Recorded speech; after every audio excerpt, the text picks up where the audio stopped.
Second biology का जो आज का टॉपिक है वो है जेनेटिक इंजीनियरिंग। ये थोड़ा सा डिफिकल्ट टॉपिक है, लेकिन आज मैं कोशिश कर रहा हूँ कि आपको थोड़ा आसानी से आपको इस समझ में आ जाए। अभी जेनेटिक इंजीनियरिंग क्या है? In vitro manipulation of gene और डीएनए। जब हम किसी ऑर्गेनिज्म से डीएनए या जीन ले लें, जब हम किसी ऑर्गेनिज्म से डीएनए या जीन ले लें और उसको हम मैनिपुलेट करें इन विट्रो। इन विट्रो का वर्ड यूज होते हैं बॉडी की बाहर।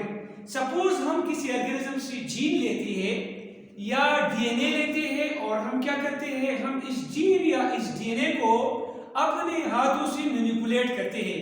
ये मैनिपुलेशन का वर्ड का आसान मतलब ये है कि हम किसी से डीएनए लेते हैं और इस डीएनए को हम मुख्तलिफ एंजाइम से इसको जॉइन करते हैं, कट करते हैं, जॉइन करते हैं, कट करते हैं। इसको मैनिपुलेशन कहते हैं। इसको समझाने के लिए मैं आपको एक सादा एग्जांपल बता रहा हूँ, और वो ये है कि जब कोई बंदा अपने क्लॉथ्स की, अपने कपड़ों की दस्तकारी करती है, इसी तरह जब हम किसी ऑर्गेनिज्म से डीएनए लेते हैं और इसको हम क्या करते हैं, अपने हाथों से इस पर दस्तकारी करते हैं, कट करते हैं, जॉइन करते हैं, कट करते हैं, जॉइन करते हैं।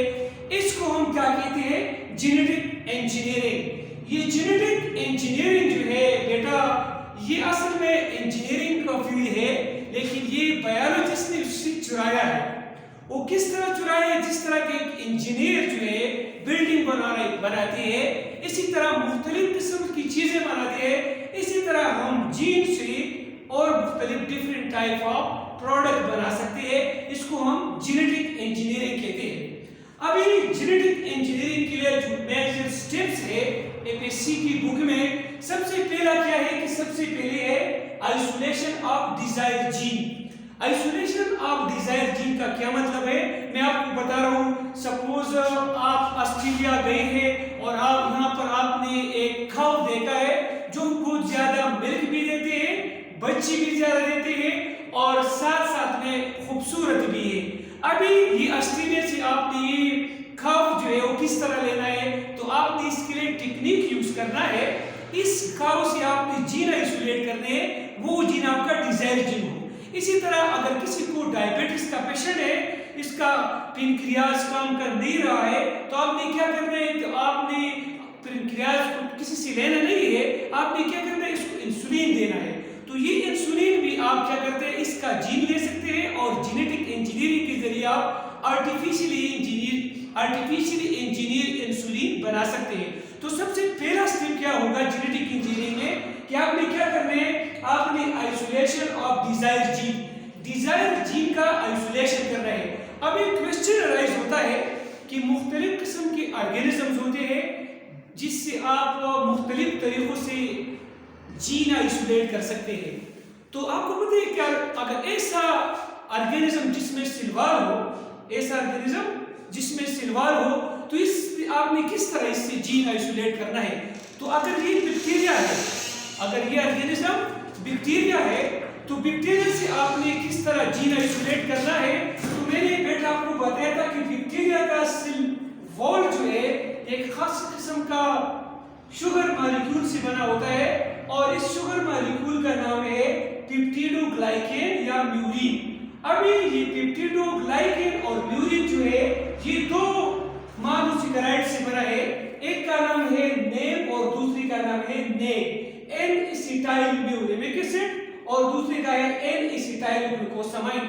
अभी आपने इस जीन किस तरह आइसोलेट करना है, डिजायर जीन, तो इसके लिए एक एंजाइम यूज होता है। इस एंजाइम का नाम है लाइसोजाइम एंजाइम। ये लाइसोजाइम एंजाइम क्या करते हैं कि ये बैक्टीरिया की जो दो शुगर मॉलिक्यूल्स है, इनके दरमियान जो बॉन्ड होता है, इसको हम क्या कहते हैं, ग्लाइकोसिडिक बॉन्ड। तो ये ग्लाइकोसिडिक बॉन्ड को ब्रेक करता है और इसी तरह बैक्टीरिया का सेल ब्रेक होगा, तो इससे आप डीएनए आइसोलेट करता है। In the case of plant, अगर आपने प्लांट से आइसोलेट करना है तो इसके लिए और टेक्निक यूज होता है। और इसके अगर ह्यूमन बीइंग से आपने आइसोलेट करना है तो इसमें तो सिल्वर नहीं होता, तो इसके लिए और टेक्निक यूज होता है, लेकिन ये आपके कोर्स में नहीं है। तो आपने जब डिजायर जीन लेना है, अभी आपने डिजायर जीन ले लिया, तो ये आप डिजायर जीन इस तरह आइसोलेट नहीं कर सकते। जब आप किसी इंसान से कोई डिजायर जीन लेना चाहते हैं तो ये आइसोलेटेड नहीं होता, ये डीएनए के फॉर्म में होता है, डीएनए में जीन मौजूद होते हैं। तो जब आइसोलेट कर लेते हैं आप तो ये सारा डीएनए होगा और इस डीएनए के अंदर जीन होगा। तो फिर क्या करेंगे? नेक्स्ट स्टेप हमारा ये होगा कि हम जब इस जीन को आइसोलेट करते हैं इसके बाद हम क्या करते हैं, अपना जो डिजायर जीन है इसको आइसोलेशन करने के लिए हमारे पास एक खास किस्म की एंजाइम मौजूद होते हैं और इस एंजाइम का नाम क्या है? रिस्ट्रिक्शन एंडोन्यूक्लियेजेस। रिस्ट्रिक्शन एंडोन्यूक्लियेजेस ये वो एंजाइम है जो एक खास सीक्वेंस पे कट लगाता है। डीएनए का सारा डीएनए आपका कट नहीं लगाता, खास सीक्वेंस पे, वो सीक्वेंस जिस पे आपका रिस्ट्रिक्शन एंडोन्यूक्लियस कट लगाता है, इस सीक्वेंस को हम कहते हैं पैलिंड्रोमिक सीक्वेंस। अब ये पैलिंड्रोमिक सीक्वेंस क्या है? तो इसके लिए मैं आपको एक ट्रिक बता रहा हूं। सपोज इस तरह की सीक्वेंस है मैडम, ये मैडम को अगर आप देखें, अगर आप इस साइड से उसको रीड करते हैं या इस साइड से आप रीड करते हैं तो सेम आता है। इस किस्म की सीक्वेंस को कि जब हम पाइप C3 या पाइप C3 या 3C पाइप पे रीड करते हैं और वो सेम होता है, इस किस्म की सीक्वेंस को हम पैलिंड्रोमिक सीक्वेंस कहते हैं। मैं आपको बता रहा हूं, आपकी रिस्ट्रिक्शन एंडोन्यूक्लियस की बहुत टाइप है। E को R1 जो है इसके लिए रिस्ट्रिक्शन साइड जो है वो GAA TTC। जहां पर ये सीक्वेंस होगा तो ये डीएनए क्या होगा? कट होगा, फ्रेगमेंट में कन्वर्ट होगा। जब ये फ्रेगमेंट में कन्वर्ट होगा तो ये आपका सपोज आपके पास एक फ्रेगमेंट आया है, इस फ्रेगमेंट के साथ आपने फिर क्या करना है? फिर आपने उसको एक वेक्टर में डालना है। अभी ये वेक्टर जो है ये क्या हो सकता है? ये वेक्टर प्लाज्मिड भी हो सकता है, ये बैक्टीरियोफेज भी हो सकता है, ये यीस्ट भी हो सकता है, ये बैक्टीरियल आर्टिफिशियल क्रोमोसोम भी हो सकते हैं। लेकिन आपकी कोर्स में जो है वो है प्लाज्मिड। तो प्लाज्मिड क्या है? What is plasmid? Plasmid is extra chromosomal. What is plasmid? Plasmid is extra chromosomal double stranded circular DNA molecule. ये बैक्टीरिया का अपना क्रोमोसोम है। इस क्रोमोसोम का जो एक्स्ट्रा है, ये तो क्रोमोसोम है, क्रोमोसोम से जो extra double stranded circular DNA molecule जो है इसको हम प्लाज्मिड कहते हैं।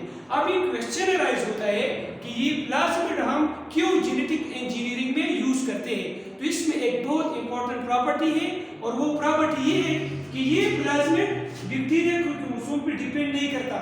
ये जब रिप्लिकेशन करता है और प्लाज्मिड बनाते हैं तो ये इंडिपेंडेंट रिप्लिकेशन करता है। तो इसका मतलब क्या है? इसमें अपना ओरिजिन ऑफ रिप्लिकेशन मौजूद है। तो इस बेस पे अगर कोई आपसे पूछे हम प्लाज्मिड क्यों यूज करते हैं जेनेटिक इंजीनियरिंग में, तो इसमें अपना ओरिजिन ऑफ रिप्लिकेशन मौजूद है। ठीक है, ये प्लाज्मिड हम आर्टिफिशियली मॉडिफाई भी करते हैं, इसमें एंटीबायोटिक रेजिस्टेंट जीन भी डालते हैं, लेकिन आज मैं वो डिस्कस नहीं कर रहा। तो क्या होता है? सपोज ये हमारा डिजायर जीन है, हमने इसको प्लाज्मिड में ठीक है इंसर्ट किया। ठीक है, प्लाज्मिड में जब हम इंसर्ट कर लेते हैं तो ये आपका प्लाज्मिड है और ये आपका डिजायर जीन है।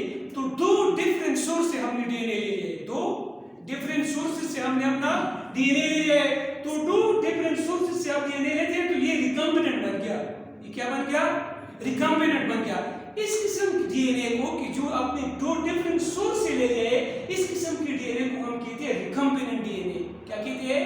Recombinant DNA. इस वजह से जेनेटिक इंजीनियरिंग में हम जो रिकम्बिनेंट डीएनए बनाते हैं, इस वजह से जेनेटिक इंजीनियरिंग को हम रिकम्बिनेंट डीएनए टेक्नोलॉजी भी कहते हैं।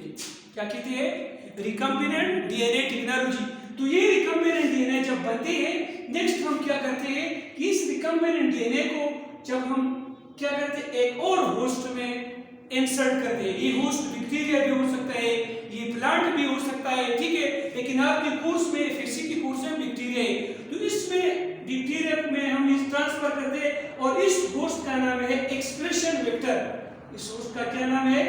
Expression vector. एक्सप्रेशन वेक्टर का मतलब क्या है कि आपका जो डिजायर जीन है वो इसमें एक्सप्रेस होता है। आप इसको ग्रो करते हैं, आप इसको ग्रो करते हैं, इसके अंदर ये रिकम्बिनेंट डीएनए मॉलिक्यूल जिसमें डिजायर जीन है ये मल्टीप्लिकेशन करते हैं, अपनी कॉपी बढ़ाते हैं और इससे हम फिर क्या करते हैं? प्यूरिफिकेशन करते हैं, तो आपका वो डिजायर जीन आपके पास आता है। ये मैंने आपको मेजर स्टेप बताए हैं। कल हम डिस्कस करेंगे डिटेल में कि हम जीन को आइसोलेट किस तरह करते हैं, प्लाज्मिड क्या है, PBR 322 प्लाज्मेट क्या है, PBR 327 क्या है, कॉस्मेट क्या है, ये मुख्तलिफ जो है हम कल वाले लेक्चर में डिस्कस करेंगे।